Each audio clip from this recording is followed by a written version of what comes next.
in the stories we tell. If you liked the story, don't forget to like, comment, and subscribe to support the channel.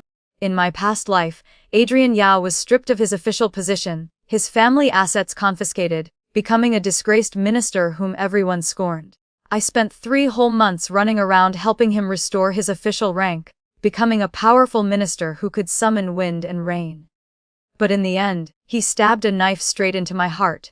I've given her wealth and glory, yet she still wasn't satisfied. She truly disappoints me. Reborn once more, I decided not to share his hardships or help him rebuild his career. The marriage contract lay on the table. I didn't even bother to turn my head. Lord Yao, your fortune has turned. You're no longer worthy of me. He looked at me with disappointment, speaking word by word. When my fortune turned, the first person to abandon me was you, Serena Chen. You will definitely regret this. The Imperial Guards searched the Yao residence. The young Vice Minister of Rights, Adrian, committed the crime of disrespecting his superiors, daring to rebuke Imperial concubine Liang right in the court hall, angering the dragon's countenance. He was stripped of his position, his family assets confiscated. The courtyard, already small, now looked even more desolate. Adrian stood in the middle of the courtyard, lost and dejected, looking at me in anguish. He said, "Serena, do you also think I was wrong? Concubine Liang is His Majesty's favored consort. His Majesty practically obeys her every word. Even some government policies, His Majesty follows her casual jokes. The civil and military officials in the court have long been dissatisfied with concubine Liang." Adrian dared to rebuke concubine right in the court hall. There was nothing wrong with that. Not only was it not wrong, he even received the support and praise of most officials. In my past life, he asked me the same question. At that time I painfully held his hand. "You weren't wrong. You did very well. The civil and military officials all praised your loyalty and righteousness." Adrian's eyes reddened. "But I've lost everything. Serena, I've wronged you." I said. "You still have me. As long as I'm here, I will definitely help you. Your talents won't be buried." Adrian was deeply moved, swearing to heaven that he would never betray me in this lifetime. But who could have guessed that all of this was an act performed by him and concubine Liang together? His rebuke of concubine Liang was merely to gain my trust, to gain the trust of the Empress, my aunt, and become a spy for the Crown Prince's faction. On this day in my past life, I disregarded my reputation to stay by his side, comforting him, persuading him, having father think of every way to help him network. I even begged concubine Liang to apologize on his behalf. I knelt before concubine Liang. She stepped on my prostrate fingers, crushing them, and laughed mockingly. "Chen family girl, you think you're worthy." At that time, I thought she meant I wasn't worthy to beg her. I only became more respectful, kneeling to apologize on Adrian's behalf. That day when I returned, Adrian saw my hands and was heartbroken. He said he had implicated me, that he didn't want me to suffer anymore. He only wanted to leave the capital with me, roam the mountains and waters, and enjoy worldly delicacies. But I knew he was only speaking impulsively. His ambition was the court. I loved him, so how could I bear to let his years of scholarly study go to waste? I went to beg the Empress, my aunt, to help Adrian. I promised her that Adrian would wholeheartedly assist the Crown Prince, my cousin. 1 month later, Adrian's official position was restored, and he became a staunch supporter of the Crown Prince, becoming one of the people most trusted by the Empress and Crown Prince. Everything was developing in the direction I hoped for, until the Crown Prince was falsely accused of treason. Adrian righteously sacrificed family ties and presented evidence. Within half a month, the Crown Prince died, and the Empress followed him in death. Adrian said, "How could this be? Does she think I felt good about the Crown Prince's death? But I had no choice. I'm a minister loyal to the Emperor and the court. I must separate public from private matters to be worthy of these official robes and the people of this realm." The Crown Prince's treason was the truth. Did she want me to pretend not to know and help him usurp the throne and kill His Majesty? "Serena, you truly disappoint me." I was left speechless by his words, unwilling in my heart but only able to cry. He comforted me, "You are my wife. As long as I live, I won't let others look down on you or oppress you." I was even moved by his words. To be married to such a husband, I could only blame him for being too loyal to the sovereign, too upright. He wasn't wrong. But it wasn't until concubine Liang was made empress, Her son Prince Victor became crown prince, and Adrian became the youngest prime minister of the great Zhou dynasty in 200 years. Not until I saw the correspondence between him and concubine Liang in his study in the letters they addressed each other intimately by their courtesy names that I finally awakened. He deliberately rebuked concubine Liang to get himself dismissed. He was certain I would help him. He pretended to serve the crown prince precisely to frame him and assist concubine Liang, paving the way for Prince Victor. He had successfully stepped over the corpses and failures of the Chen family to reach the pinnacle. I took the correspondence between him and concubine Liang to confront him. He tore off his mask and spoke harshly to me. I said you would always be my wife in this life. I wouldn't betray you. Wealth and glory would all be yours. But why did you seek your own death? All of this was brought upon yourself. I hated myself for being so utterly foolish. In this life, he asked the same question again. He asked me if he had done anything wrong. I answered him frankly. You did indeed do wrong. This answer was clearly not what he expected. He looked at me in shock. What did you say? I said. You did indeed do wrong. His Majesty is the Son of Heaven. Whatever he does doesn't need your teach him. Even if you wanted to teach him, you shouldn't have spoken right in the court hall. You were too rude, too reckless. Adrian, you disappoint me somewhat. Adrian's mouth hung open. You think I was wrong. But the civil and military officials all praised my loyalty and righteousness. They're using you. If loyalty and righteousness were so noble, why didn't they do it themselves but waited for you to do it? Adrian, usually eloquent, was left speechless. If I alone could make His Majesty see the truth, even death would not bring regret. I would be willing. Adrian looked at me with disappointment. Serena, you really disappoint me. A person with the world in their heart, serving the country with utmost loyalty, yet you say I'm wrong. I smiled at him as if I had been persuaded by him. You're right, I was narrow-minded. Adrian breathed a sigh of relief and stepped forward to hold my hand. I forcibly suppressed the urge to shake his hand off, waiting for him to continue. He said he only had me left. He coaxed me, saying I wouldn't abandon him. He said other things too, but the meaning and purpose were very clear. He needed me to express my stance, to say I would definitely help him. But he talked until his throat was dry, yet seeing me remain composed, he couldn't help feeling a bit irritated. Serena, are you even listening to me? Don't rush. You have talent and ability. You'll definitely restore your position and gain His Majesty's favor again. But I didn't say I would help him.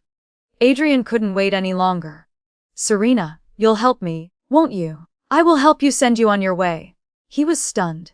I had already flicked my sleeve and left. In my past life, the correspondence between him and concubine Liang began after she was made empress and he became prime minister. Right now, in his study, there's certainly nothing. Otherwise, just with their correspondence alone, I could have them completely destroyed. I immediately looked up at the gleaming golden plaque of Marquis Lu's residence. A bitterness rose in my heart. In my past life, Adrian said he would give me wealth and glory. I was even moved by it. But I forgot that I am the legitimate daughter of Marquis Lu. The Empress is my aunt, the Crown Prince is my cousin. My wealth and glory never needed him to give it to me. I was truly too foolish. Whatever he said, I believed. Young miss, you've returned. The gatekeeper smiled and opened the door for me. The master just came home and asked if you were back yet. Brother Marcus and sister Diana are back too, I asked happily. Marcus and Diana were both military generals who always guarded the borders. Because it was far from home, they only return once every 2 months. Yes, this time they even brought the young master back. As soon as they entered, they asked about you. I ran all the way to the main courtyard. Before I even entered, I heard Diana's laughter. In my past life, Adrian always despised Diana, saying she was too crude and unlike a woman. He said women should be gentle as water, virtuous and refined. Influenced by him, I gradually grew distant from Diana too, trying every day to make myself gentler and more refined. But thinking back now, must all women in this world fit only one mold? Women's beauty comes in countless forms. No one can dictate how they should be. Little bean. Diana saw me and lifted me up. Oh my, has our little bean grown taller? Diana was 8 years older than me. When she married into our family, I was only 7 years old and not tall, so she always called me Little Bean.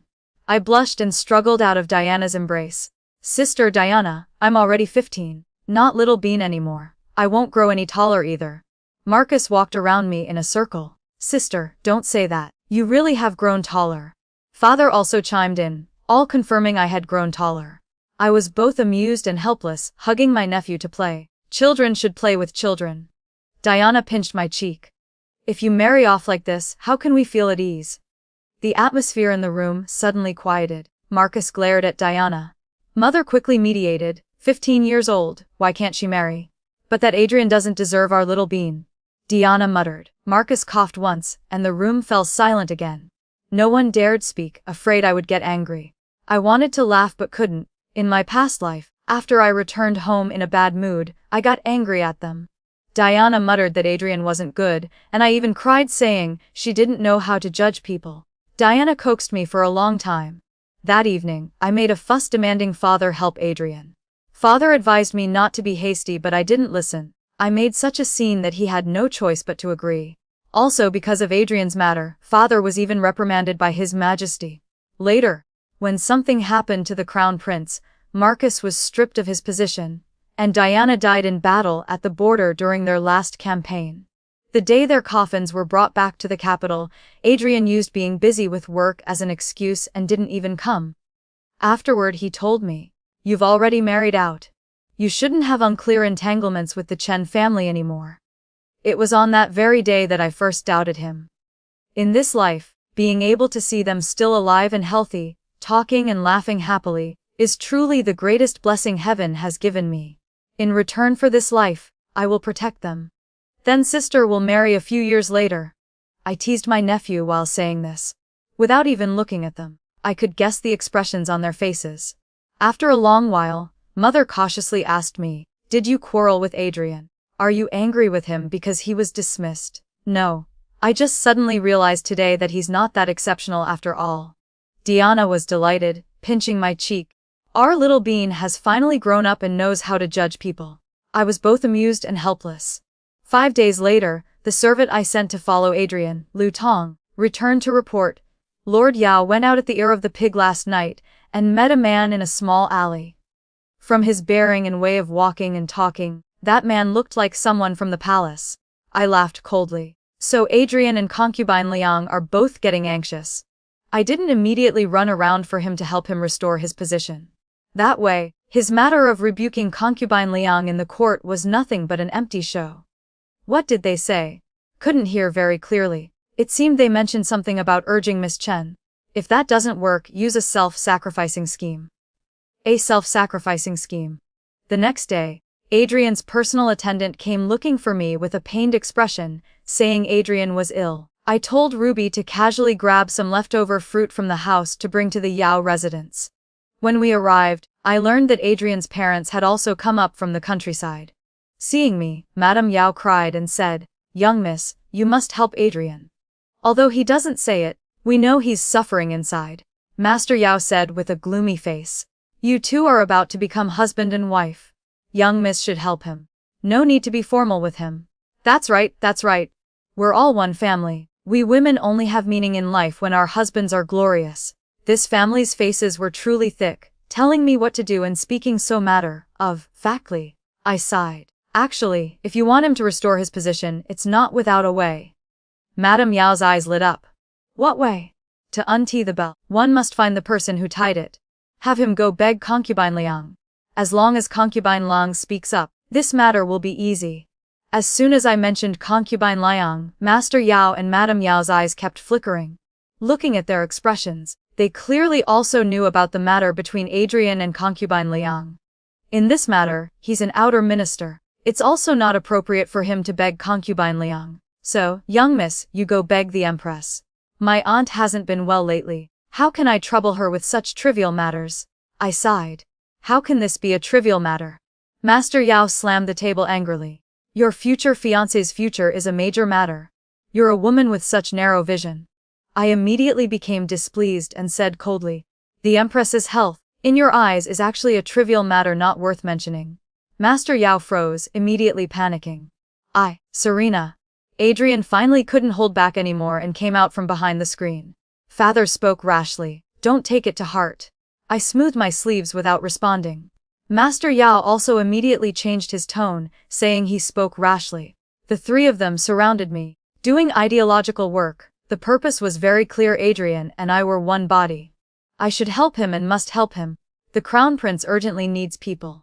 Adrian has talent. With him assisting the Crown Prince will be like a tiger with wings. Master Ya spoke with such confidence, as if there were no other capable people in the court. Makes sense. I said to Adrian. If you want me to have my aunt intervene, it's not impossible. If you can provide proof of your loyalty, I can also speak on your behalf more easily.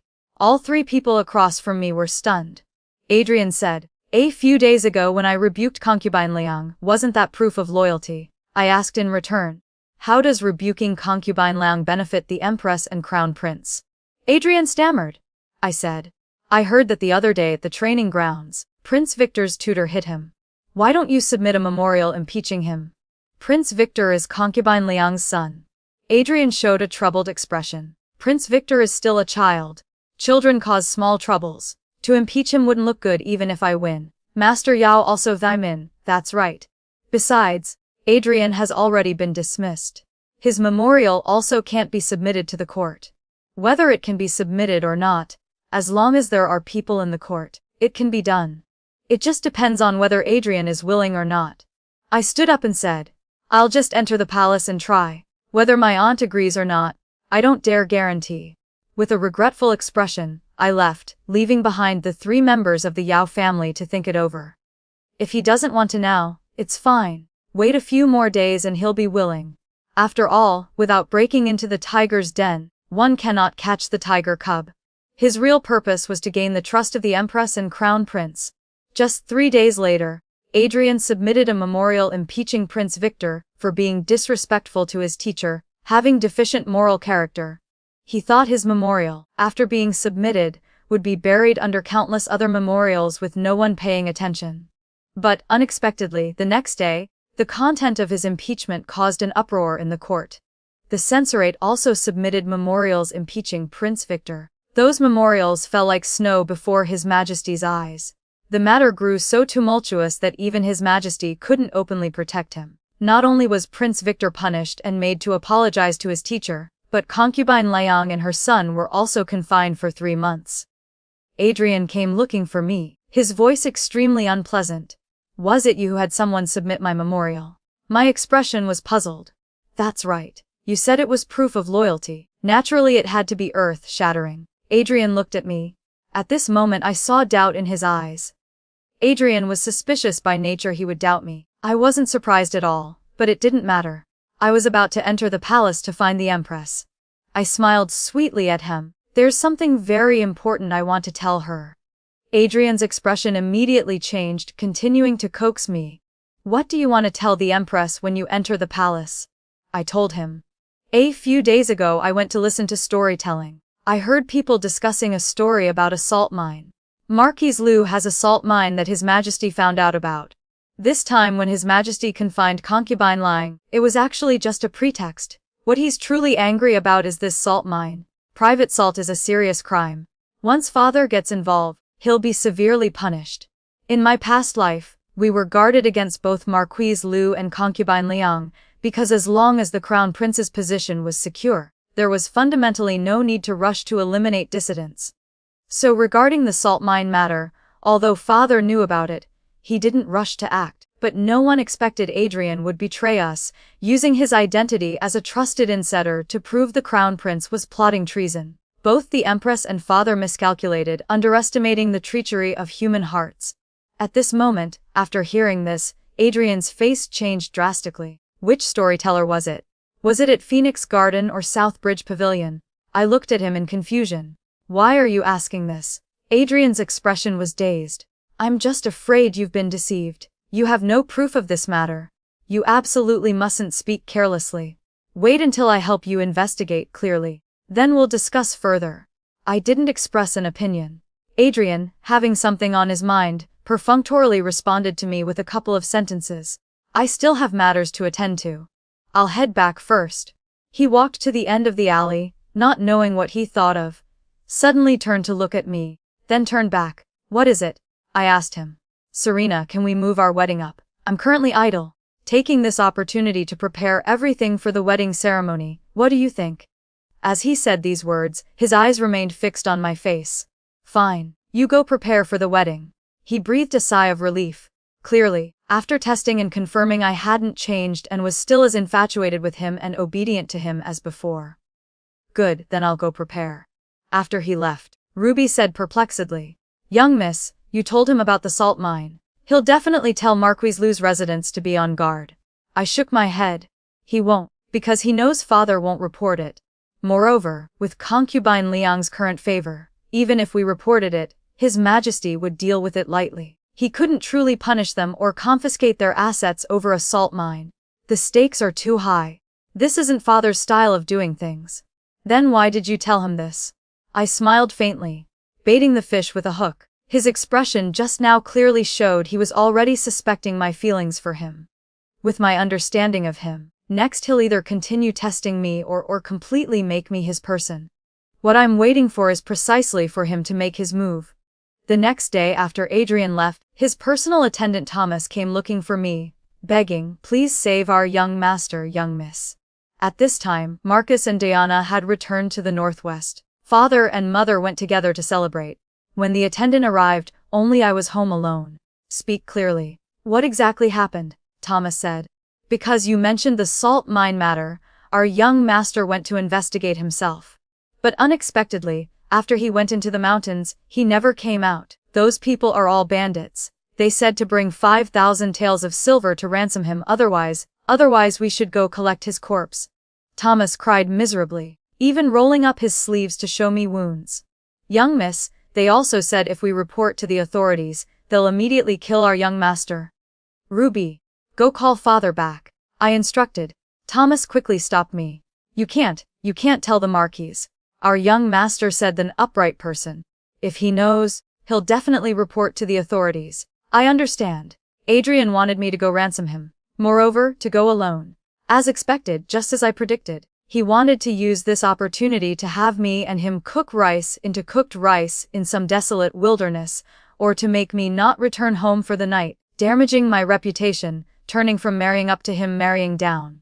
After that, he would have me firmly in his grasp. I stood up and said, I'll go get the money. You wait here. Thomas looked at me excitedly, his eyes full of light. This 5,000 taels was also cleverly calculated, I told Ruby. He knows uncle gave me 5,000 taels to make jewelry for myself. Any more and I'd have to alarm father and mother. These 5,000 taels I can just take out. If it were my past life, hearing this news, I would definitely have been scared out of my wits and immediately grabbed the money to find him. Young miss, do you really want to go save him? Save his ancestors. He's manageable for now. I stopped by the small lake, quietly instructing Ruby a few things. Ruby smiled and went to prepare. I brought Ruby and Adrian's attendant and hurriedly left through the gate. But I didn't go alone. I found Marcus's friend to borrow 30 soldiers to go with me. From afar entering the mountains, I saw 2 people standing on the mountaintop dressed like bandits. But if you looked carefully, you'd see the corner of the undergarment showing beneath their short jackets was all merchant quality fabric. You could tell they were household servants from wealthy families. It seems Marquis Lu's residents also had a hand in this matter. Just what I wanted. I've come to ransom someone. Release Lord Yao, I said. Releasing him is fine. Did you bring the money? The other party said. I took out 5,000 taels. The other party just glanced at it without reaching to take it, continuing to say, follow us to ransom him. I stood still, not budging. They turned to look at me fixedly, laughing coldly. Not going. Then you don't want the person anymore. I naturally refused. The 2 sides went back and forth several times. Suddenly someone ran out from behind the mountain, whispering a few words to those 2. They immediately changed their attitude. Fine. Our boss says to exchange money for the person. Hand over the money. Where's the person? I need to see them first, I said. That person looked at me contemptuously. Little miss, still so infatuated. Having said this, he whistled once. Adrian was then escorted out from behind the mountain. His hair was disheveled, his clothes dirty. Seeing me, he immediately said excitedly, Serena, I knew you would definitely come save me. His tears streamed down. Serena, your kindness toward me, I can never repay in this lifetime. I perfunctorily replied to him a few times, then urged him to get in the carriage. But somehow, the horse suddenly got spooked and bolted like mad. The bandits saw this and immediately rushed forward to catch us. This woman has money. Catch her. We can extort even more.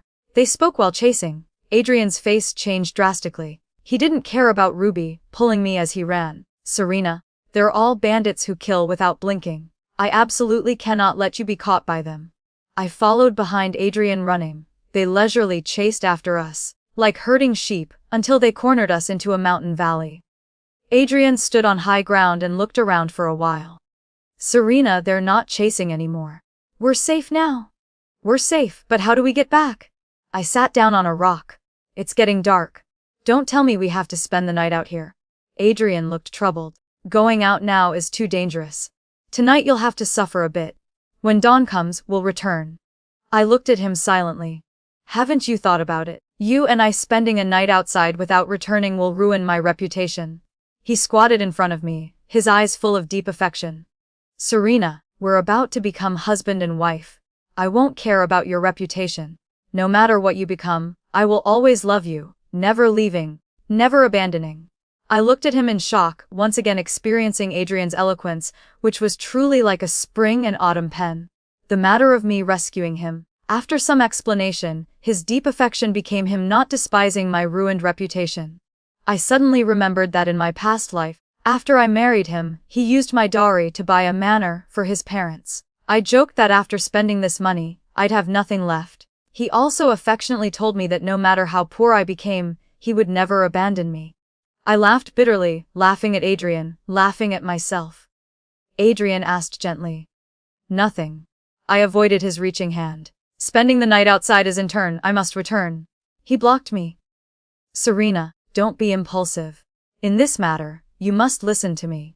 Immediately after, Adrian was stunned, because outside the valley stood a row of the soldiers I had brought. Adrian's face changed drastically.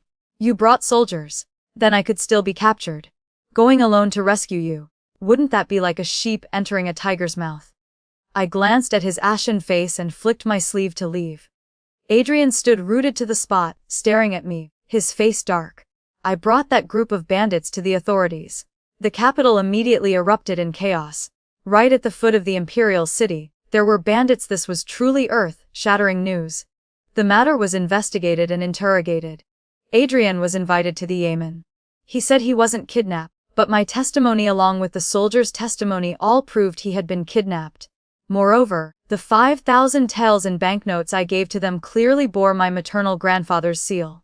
That group of self-proclaimed bandits all spoke with one voice denying it, yet Adrian's testimony was very strange. Therefore, the Court of Judicial Review suspected whether he had colluded with the bandits. The motive was still unclear, but deceiving me of 5,000 taels was not a small sum. Adrian was detained at the court that very day, so I went to the court to visit Adrian. He sat behind a table, his face obscured in the lamplight, looking at me darkly through the wooden bars, his voice cold, his expression turned icy. Is this the result you wanted? I don't understand what you mean. I didn't expect things to develop to this point either. I comforted him. But you can rest assured, this matter isn't related to you. You'll be released soon. He laughed coldly. Serena, you truly disappoint me. I said nothing. However, don't celebrate too early either. What Adrian wants, if I can't obtain it, I'll destroy it too. I nodded. I'll immediately enter the palace to plead for your pardon. Wait for good news. I turned to leave. He suddenly stood up. I stopped. He slowly sat back down. After a long while, a mocking, contemptuous laugh rang out. Before leaving, I asked the court about the progress of the case. I don't know whether the court was deliberately avoiding it or truly couldn't investigate anything, but the identities of that group of self-proclaimed bandits were still not mentioned. Therefore, I entered the palace to plead for Adrian's pardon. Except for the matter of Adrian and Marquis Lu's residents working together to stage a play, I told His Majesty everything. I tearfully said, that day when his attendant came to report, this subject was so frightened her soul left her body. I immediately took the banknote to save him, but still felt uneasy, so I asked my brother to borrow 30 soldiers to go along. This subject thought if there really were bandits, taking soldiers along would be just right to suppress them, which could also be considered doing something for the people. Who knew things would turn out this way? But in any case, Adrian certainly wouldn't collude with others to deceive money and stage this play. This subject and he are about to marry. He absolutely wouldn't do something with more harm than benefit.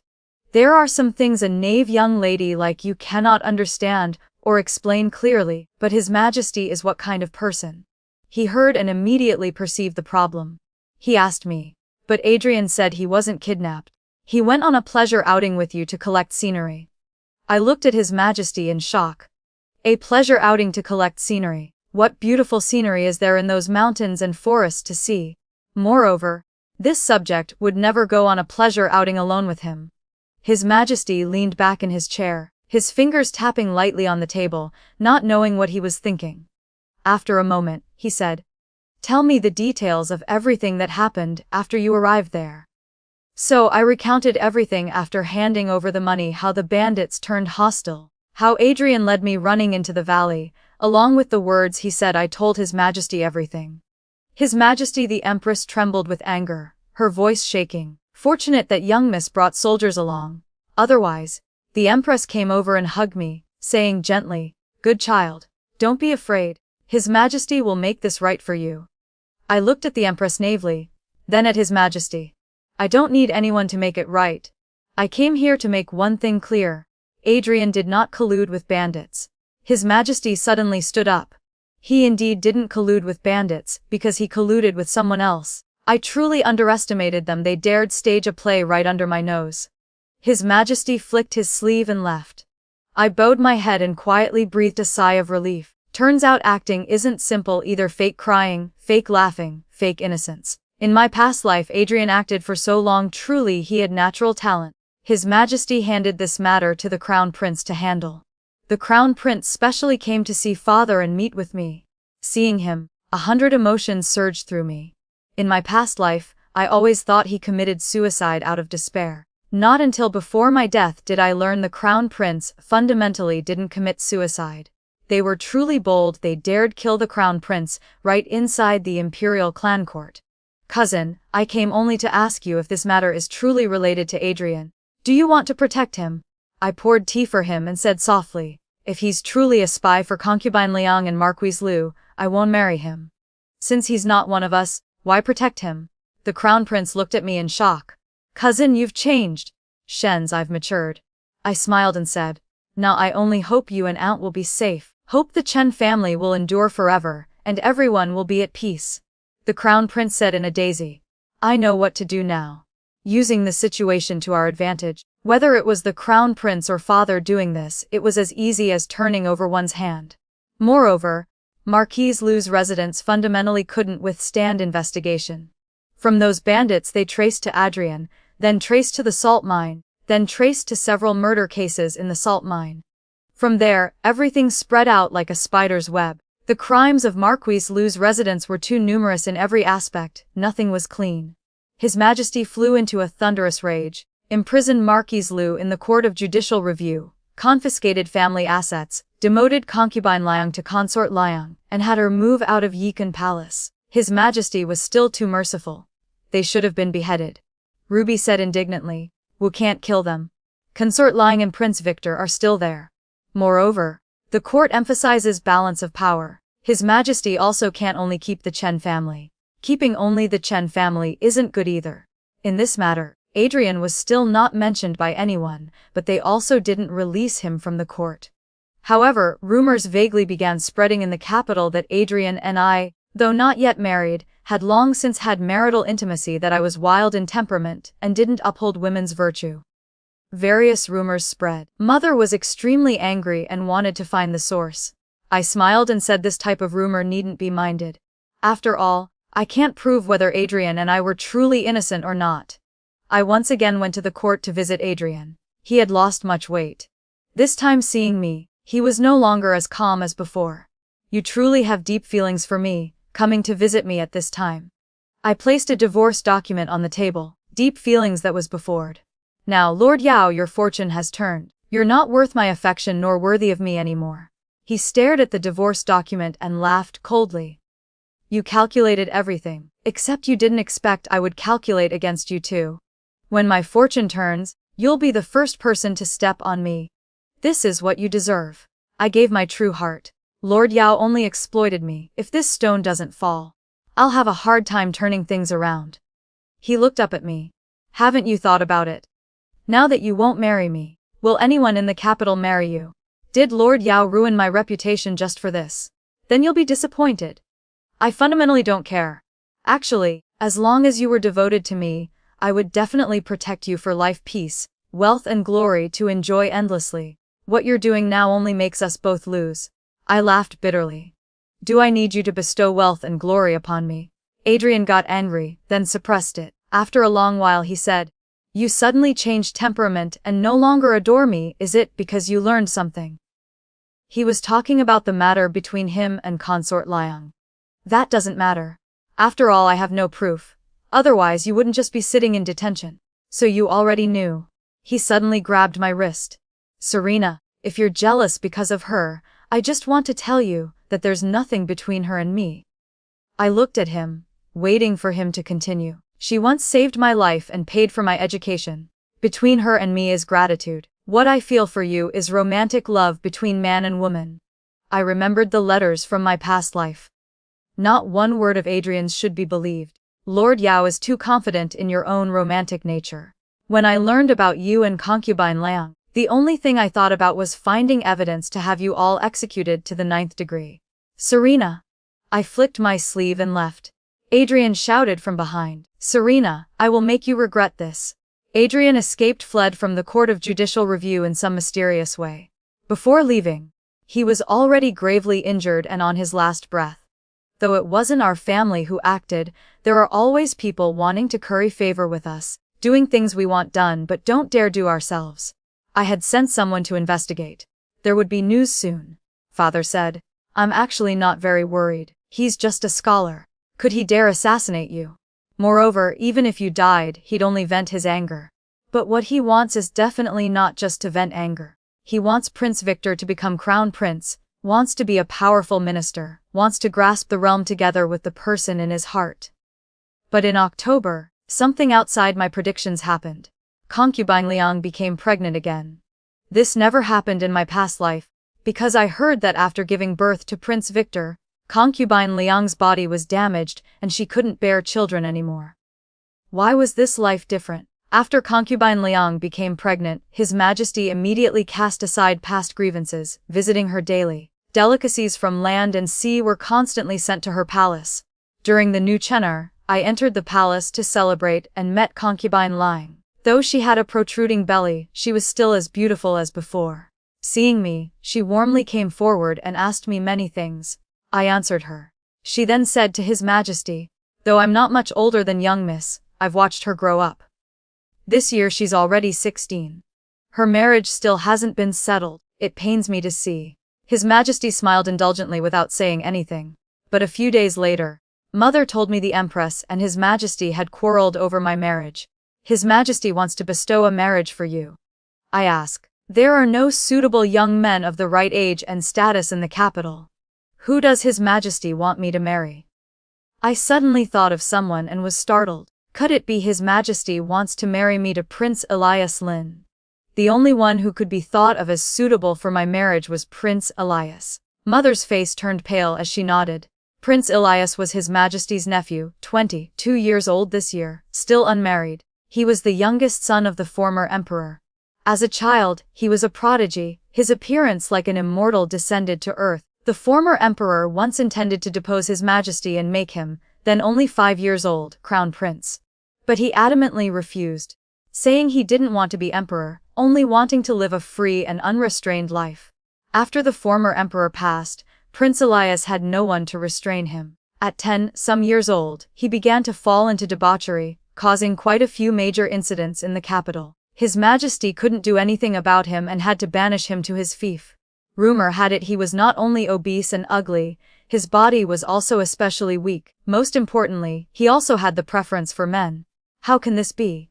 Better to become a nun than marry Prince Elias. Mother cried as she spoke. No wonder the Empress quarreled with His Majesty again. I sighed. This matter was proposed by concubine Liang but suited His Majesty's intentions. That evening I dreamed of Prince Elias. He was a 4-legged monster with a blood-filled mouth gaping toward me. I woke with a start, both crying and laughing. Having lived 2 lives, I still had nightmares. Little Bean. There was a knock at the window. Hearing the sound, I was startled. Not even putting on shoes, I ran to open the window. Diana was standing outside, smiling at me. I was extremely shocked. Sister Diana, why are you back at this time? You're at the border. Other than your 2 months leave, you can't leave without permission. I snuck back. Diana said in a low voice, want to go see that fool Prince Elias. I had the same intention. Lin Prefecture wasn't too far from the capital, 2 days on horseback. I disguised myself and set out that very night. Arriving at Lin Prefecture, we didn't delay. After carefully inquiring about the taverns and entertainment houses Prince Elias frequented, we sat huddled by a door waiting. Little Bean, sister, are you scared? Diana asked. I'm scared. I looked at the entertainment house across the way and sighed. But I'm not scared of Prince Elias. I'm scared of His Majesty's suspicion. The Chen family's power is now too great. So from the beginning, I never thought of refusing this marriage. Obedience is the best choice for the Chen family. As for Prince Elias, I have nothing to fear. As long as the Empress, Crown Prince, and the Chen family remain, he's just a small prince who wouldn't dare act wildly before me. At most, we'd have different hearts as husband and wife, treating each other like strangers. This suits my intentions perfectly. In this life, I don't want any romance either.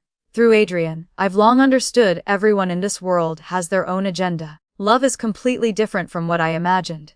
If I can't obtain it, then so be it. Diana conversely didn't mind. With today's Chen family, no matter what His Majesty wants to do, he must consider carefully. I smiled. Diana wasn't wrong. He's here. Diana pointed to a man getting out of a carriage. Is that him?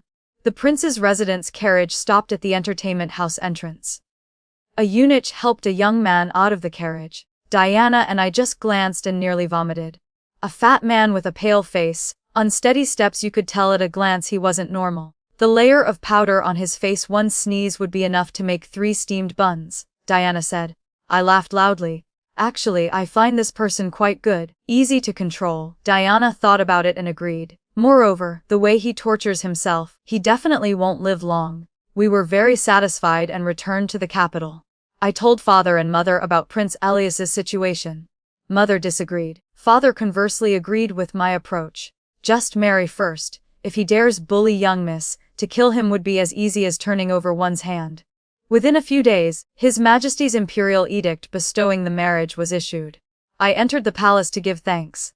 His Majesty and the Empress both received me. The Empress's expression wasn't good. His Majesty smiled with eyes squinted, clearly very satisfied with our obedience this time. He spoke of many interesting childhood stories about Prince Elias. Listening, I was somewhat dazed. That fat guy was so intelligent as a child. He must have been possessed. As I was leaving, I encountered concubine Liang. She stood on high looking down at me, frowning. Haven't congratulated young miss on finding a satisfactory husband yet. I obediently expressed my thanks. I must find a precious gift as a wedding present for sister. I knew she was taking revenge for Marquis Lu's residence and for Adrian. Many thanks, concubine Liang, I said with a smile.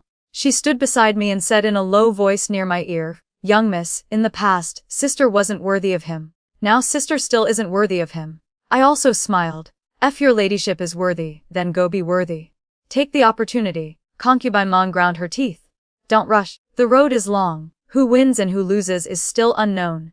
Concubine Liang rubbed her belly, the smugness between her brows unconcealed. Young miss, live well with that man who prefers men. She flicked her sleeve.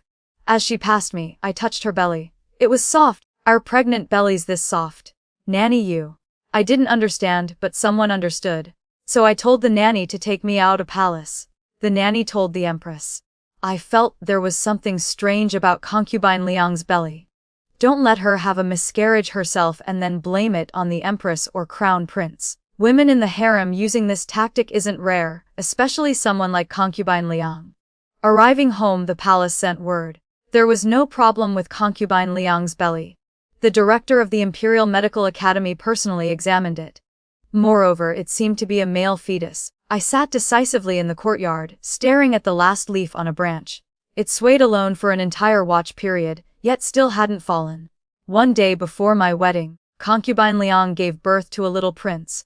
His Majesty was extremely joyful and bestowed rewards throughout the realm. When I left, Mother's eyes were swollen from crying. I smiled and whispered in her ear. It's only 1 or 2 more years. Perhaps I'll become a widow. Then I'll come home to keep you company. It's not that I want Prince Elias's life, it's that his appearance truly doesn't look like someone who'll live long. Mother cried even more fiercely. 5 days later, the bridal procession arrived at Prince Elias's residence. It was also very lively, lanterns and flowers blazing brilliantly. From afar, I already saw that obese man wearing deep red wedding robes, standing in the middle of the road waiting for me. Today the fat guy looked somewhat more pleasant, because he wasn't wearing white powder. Entering the prince's residence, we paid respects in the hall, performed the ceremony, entered the bridal chamber. When the veil was lifted, the fat guy revealed a cunning smile at me. I got goosebumps all over. The prince will go receive guests. Here, I and the servants can tidy up. Fine, you take care of yourself. The fat guy didn't want to stay either and immediately led his guard away. Ruby gaped, pointing at that obese retreating figure. Young miss, this servant has never seen anyone so fat in this world. There are many fat people in this world. Some are charmingly fat, some are healthily fat. But he was fat to the point of blubber, hard to imagine. It felt like his whole body was hung with wine gourds. That evening, the fat guy, drunk, slept elsewhere. Early the next morning, I carried hangover soup to find him. He was lying sprawled on the bed, snoring loudly. His guard stood beside him, eyes looking at nose, nose looking at heart. Prince. I set the hangover soup on the table, wanting to push the fat guy awake. Still using a handkerchief to wrap my hand, I poked his shoulder. Prince, wake up. The room reeked of alcohol. Is it bedtime yet? The fat guy finally woke, just awake and already looking for me. I invited him to sit down, wanting to chat with him a bit. This afternoon I have matters. The fat guy seemed very rushed. Whatever princess consort has to say, speak quickly. I glanced at the guard standing behind him. The guard also glanced at me and said quietly, this subordinate is the prince's personal guard. Meaning he wouldn't leave. I was also too lazy to care, so I said to the fat guy, I've married here. Please have the prince summon all the household managers to meet me. The account books and other matters should also be given to me. To repay this, I'm willing to take in 2 male concubines for you. Cough, cough, cough. The guard covered his mouth and coughed, turning his head away, his earlobes bright red. The fat guy's expression was also very strange. Actually, I was just probing. This fat guy looked to have a weak temperament. I had to test where his key weakness was so it would be easier to live with him in the future. If he didn't agree now, or was even very angry, then what I said today could be treated as never said. The steward matter could be discussed later. But if he agreed, then going forward I'd know how to handle things. No need. The fat guy wiped sweat from his forehead, turning to glance at the guard. I also looked toward the guard. The guard winked at him, almost imperceptibly. The fat guy then said, fine. Stewardship will be given to you. I looked at that guard suspiciously. I used half a month to reorganize the prince's residence once. Servants who should be dismissed were dismissed, those who should be kept were kept. Even the prince's clothing and expenses were in my grasp. The prince never expected his residence would be this poor. I placed the account books on the table for the fat guy to see. Such a large prince's residence in the books, the usable money wasn't even 2,000 taels. The fat guy looked at the accounts in shock. The guard behind him also stuck his head out to look. The fat guy even deliberately tilted his head so the guard could see more clearly. The guard's expression grew darker the more he looked. Why is there only this much money? He muttered. I looked at him suspiciously. He quickly withdrew his expression, returning to the appearance of eyes looking at nose looking at heart, as if the person speaking just now wasn't him. The fat guy chimed in, right. This money is indeed too little. So from now on, the prince and I must economize together. The prince can use at most 10 taels per day. The fat guy looked at me. The guard behind him said, that won't do. What can 10 taels accomplish? I raised my eyebrows looking at him. You mean 10 taels is too little? The prince doesn't have enough. The guard pushed the fat guy. Right? The fat guy nodded repeatedly. Right. I need to spend a lot of money each day. I crossed my arms looking at the two of them. There are still 3 months until autumn taxes. Does the prince plan to use my dowry? Use your dowry? No, no, no, look at me. What kind of person are we? The guard said. I slammed the table and stood up, looking at him. I'm speaking with the prince. You talk more than the prince. If I don't speak, I won't. Who's keeping anything? He muttered and left. That evening, after finishing the accounts, I deliberately went to the study. The lamp was still lit. I pushed the door and entered. In the study, the fat guy wasn't there. Only that talkative guard was standing beside the desk. On the desk were arranged paper and ink. On the paper, the ink wasn't dry clearly before I entered. He was writing a letter here. Princess consort enters without knocking. I deliberately didn't knock. I walked to the desk and stopped, my gaze falling on the paper. He quickly pulled the paper away, but I still saw his writing was beautiful small regular script. Moreover, the letter's content seemed to be discussing taxes and even mentioned His Majesty. I looked toward him. He coughed once. The prince isn't here. What does princess consort need? Oh, I just happen to also want to write a letter home. Help me grind ink. I sat down at the desk. Princess consort writes letters here and even has me grind ink for her. He asked me. I'm the princess consort. Can I order you around? I glanced at him. Moreover, your future spending money all comes from me. She's threatening me too. I've never seen anyone so fierce. He muttered, unwillingly grinding ink for me. All evening I wrote 6 letters. He ground ink for me for 2 watches. But I don't know if it was deliberate or accidental. Half my sleeve was stained with ink by him. I'm a guard. I don't know about matters like adding fragrance while grinding ink. If the sleeve got dirty, don't blame me. I smiled without smiling, looking at him. Understood. Then tomorrow do some work you're familiar with. The next day I had him hoe the ground for me. Hoe up this whole area. I want to plant flowers. The guard's phoenix eyes widened into almond eyes. There are so many people in the household. She just stares at me. Is she deliberately targeting me? I'm the princess consort. You're just a guard. Am I worth deliberately targeting you? Won't do it. She can just leave. Moreover, doing this has no meaning anyway. Whoever wants to plant flowers can hoe themselves. I didn't argue with him either, but said to Ruby, bring my account books here. This month's spending money for the prince and this guard will all be deducted. Serena. The guard clenched his hoe, grinding his teeth, his face bright red. I raised my eyebrows looking at him. Just a guard. You're too arrogant. You're the master.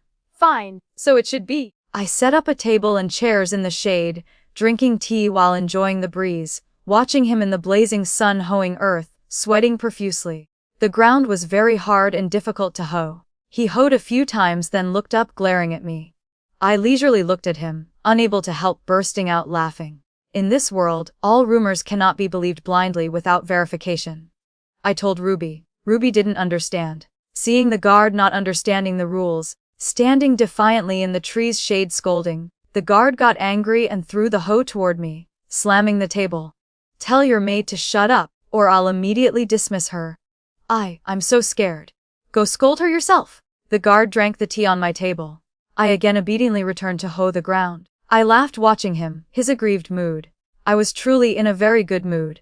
Why is the prince's residence this poor? I asked him. How should I know? Poor is just poor.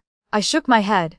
The prince's residence isn't large. The servants aren't particularly numerous either. I've checked the accounts. Income is much, expenditure is little.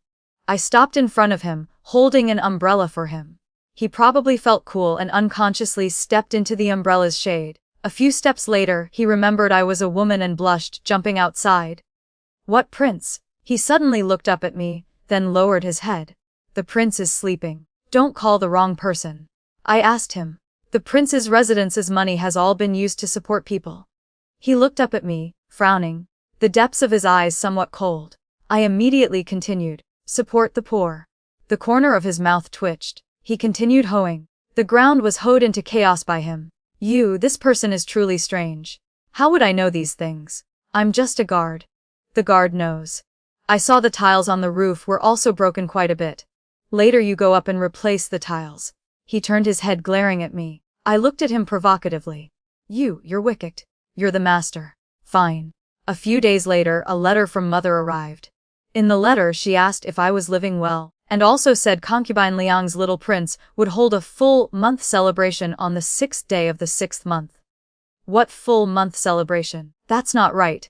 Normal families holding full month celebrations is very common, but princes in the palace are noble. Normally it's at the 100-day mark or first birthday that celebrations are held. After all, a full month-old child is still too small. I always felt concubine Long had a problem. Ruby fanned me. Hearing the sound of me playing the abacus, drowsily nodding off, hearing me mention concubine Long, she suddenly opened her eyes wide. What has concubine Long done? Has her son died? What are you thinking? I held up the tea to drink, suddenly freezing, thinking of a possibility.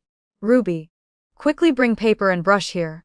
Regardless of whether my thought was correct, whether concubine Liang would do this, I had to remind the Empress. If it's true, what then? What then? Ruby brought paper and brush for me. Young miss, the 6th of the 6th month for the full month celebration. You writing a letter today won't make it in time. Today is already the 4th of the 6th month. I'll make it. I'll go find the prince. I personally took the letter to the front courtyard. The guard was leaning against a swing in the courtyard, eating grapes while enjoying the cool breeze. The fat guy was fanning him. Seeing me suddenly appear, both froze, quickly standing up and switching places. So late and you want to find more work for me to do, the guard said. I have urgent business. I told him. Send a fast horse. Find a trustworthy person to help me deliver a letter to the capital for my mother. The guard frowned. What letter is so urgent? Could it be about the 4th prince's full month celebration? I looked at him and nodded. Understood. The guard took the letter and walked toward the dark corner. A shadow guard emerged. The guard handed the letter to him. Just now you were dozing. You didn't even know to report. The shadow guard trembled. And you didn't know either. Go to Liu Marquis's residence yourself. Receive your punishment afterward. The shadow guard tucked the letter in his chest and dejectedly left. After the shadow guard left, the courtyard was very quiet. The guard stood among the three. All looked at him. I'm fine. Ruby gaped, unable to close her mouth. The guard coughed once. The prince's throat wasn't comfortable just now. I spoke on his behalf. The fat guy immediately cooperated. I looked at the two of them leisurely, nodded and said, Many thanks to the prince and this guard. I take my leave. Such a small matter. I turned and left. Ruby kept turning back to look every 3 steps. When we returned to the room, Ruby lowered her voice. Young miss, could those two be a couple? I knocked Ruby's head. Silly. Go to sleep. Anxiously waiting 2 days, the guard and fat guy sent word from the capital. The crown prince had been imprisoned. I was drinking tea. The teacup in my hand fell. The hot tea burned my foot painfully. The guard hurriedly brought a handkerchief over. How are you so clumsy? Xianxia, call the physician. The fat guy responded and went out, then stopped to look at the guard. The guard coughed once. Just about to leave, I grabbed his hand and asked, Did the crown prince cause the 4th prince to fall to his death? The guard looked at me in shock. Shens. At that time, only the crown prince was in the room. The 4th prince somehow fell to his death.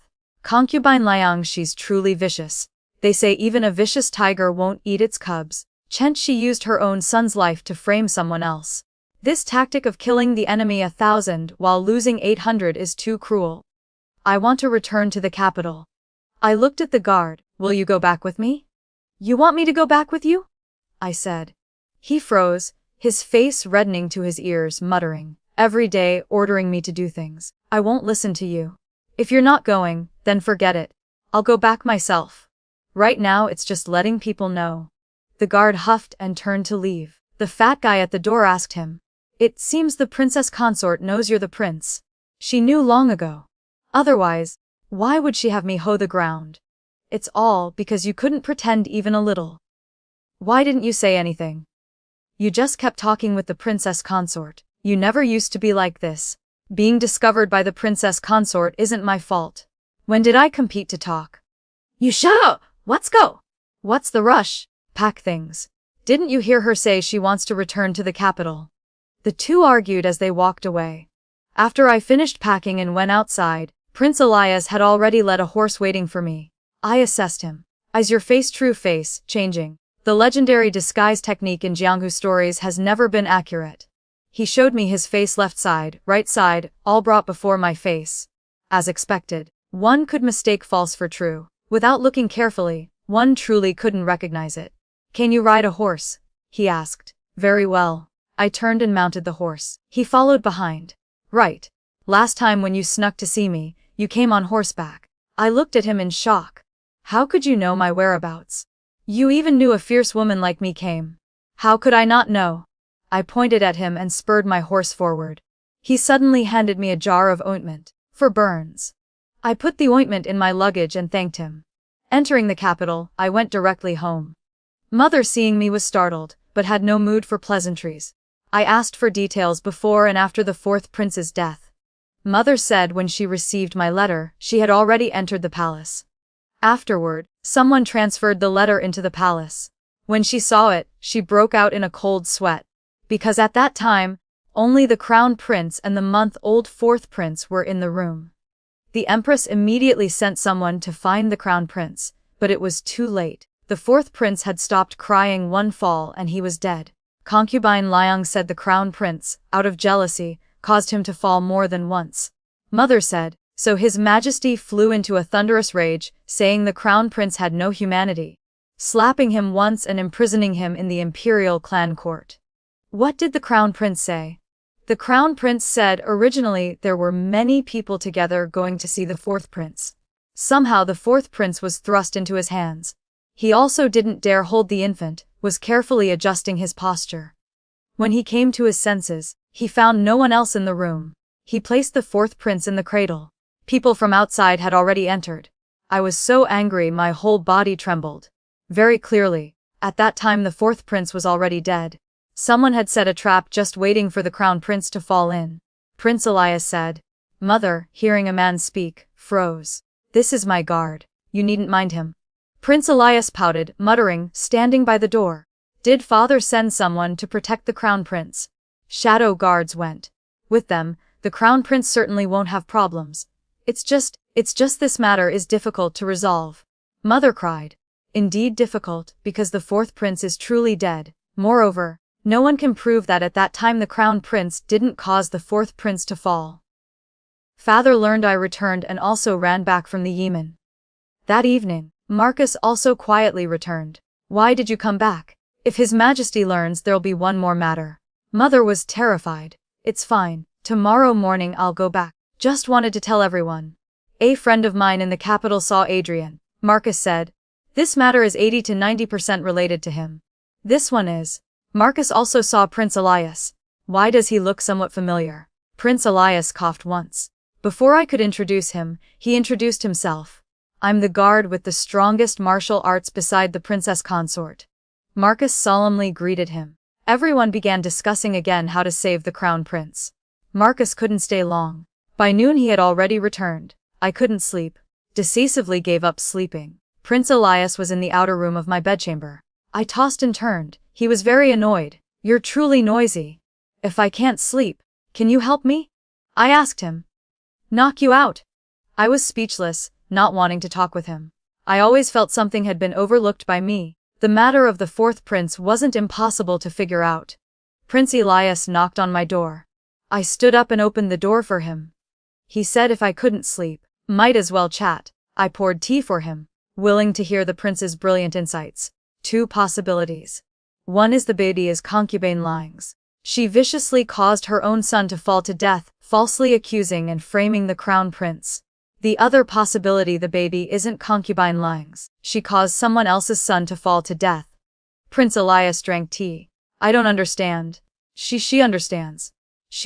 Did she cause her own son to fall to death, or cause someone else's son to fall to death? My tea, drinking motion stopped. I thought of when she was 4 months pregnant I accidentally touched her belly. It was soft. But afterward, the empress asked the imperial physician. The physician confirmed concubine Liang was truly pregnant. So this matter was let go. Could that soft belly truly have been a pillow? The empress said the director confirmed it for her. But what if the physician is also concubine Liang's person? Prince Elias looked at me meaningfully. You're talking about Physician Liu. I nodded. Physician Liu was a physician from the former emperor's time, in the palace many years. So it's entirely possible. When Physician Liu was young, he had an affair with Empress Dowager Fu. I saw it with my own eyes. I couldn't believe it, looking at him. Are you certain? He stared at me. Why would I make this up? Do you think I'm a gossip? Though Physician Liu is the Empress's person, if concubine Liang grasped such a large weakness of Physician Liu, she could completely manipulate him. Prince Elias acted like a know-all child. Not to that extent of stupidity. I stared at him. He leaned back in his chair, stroking his chin. This matter is easy to handle. We'll strike tonight. I'll first subdue Physician Liu. I know him. I have ways to deal with him. Have your father go where did the baby come from, who brought it over. Have the Empress find the close palace maids beside concubine Liang. There are many ways to make palace maids talk. Divide into 3 rotes and strike. I gave him a thumbs up. The prince has excellent tactics. He stared at me. That year I was a prodigy. I thought again of his childhood circumstances. His mother, consort, died early. He had no maternal family. Yet he was favored and also so exceptionally intelligent, loved by the former emperor. If he hadn't protected himself, today there would be no Prince Elias. What's with that look? I just praised myself. You're pitying me again? No, you've misunderstood. I feel someone as capable as you must have that kind of look. Prince Elias looked at me like looking at a fool, turned and went outside. Following Prince Elias's instructions, we acted that night, dividing into 3 routes. He took 2 shadow guards to Physician Liu's home, subdued Liu's whole household and locked them in the cellar. Afterward, using who knows what methods, in less than a quarter hour, Physician Liu had honestly confessed. He confirmed our speculation. Concubine Liang had grasped his weakness and threatened him. The baby's background and parents weren't easy to trace, but the baby entering the palace certainly had to pass through people. So father carefully investigated everyone who entered the palace the day concubine Liang gave birth. The Empress captured the family members of the close palace maids beside concubine Liang. Humans always have attachments or desires. As long as there are the 7 emotions and 6 desires, as long as there are feelings, there are weaknesses. Using just 2 days, this matter was investigated clearly. When the evidence was presented to His Majesty, he was so angry he fainted. After waking, he personally interrogated concubine Liang. Concubine Liang naturally didn't admit it, but she couldn't withstand so much witness and physical evidence. 4 days later, concubine Liang, covered in wounds, confessed. His Majesty flew into a thunderous rage, confiscated the assets of Marquis Liu's residence. Several men were all beheaded immediately. Women were sold as slaves. Concubine Liang committed suicide in the cold palace. The day Marquis Liu was beheaded, father sent people to ambush at the execution ground and captured the disguised Adrian. Adrian was gravely injured when fleeing. Before his execution he wanted to see me. I went, but this time Prince Elias went with me. Adrian lay on straw, his appearance disheveled, face ashen, cheeks sunken, completely different from the graceful, unrestrained and triumphant appearance of my past life. Adrian stared at me, his eyes full of venom. Even if you die, you won't live well either. Following someone like Prince Elias, you'll never live happily in this life. After you die, I'll live very happily, I said. You'll regret it. You'll definitely regret it. Adrian's tone was very certain. Besides me, no one can give you happiness. I was about to speak when Prince Elias suddenly said beside Adrian's ear, I can give her happiness. You hurry and die. Adrian turned to look at him, eyes clouded, shocked. No way. Who are you? Her husband, Prince Elias. Prince Elias removed his disguise mask to show Adrian his face. I grew up very handsome, much more handsome than you. She's very satisfied. Adrian's throat made gurgling sounds. You're so bold, deceiving His Majesty. Prince Elias reattached his mask and pulled me away. Adrian shouted from behind. You're deceiving His Majesty. Serena, following him you also won't have a good ending. So noisy. Prince Elias coughed once. His shadow guard quietly returned. In a blink, Adrian had fallen silent. I glanced at Prince Elias and sighed. He said, What are you doing? Are you also afraid of the crime of deceiving the sovereign? I shook my head. It's not that. I just feel like I've just left one fire pit only to fall into another. He looked at me, grinding his teeth. You're saying I'm a fire pit? Who knows? Prince Elias angrily walked ahead, then angrily turned back. I thought he would get angry. Who knew he would say in a very soft voice, Then give me a chance.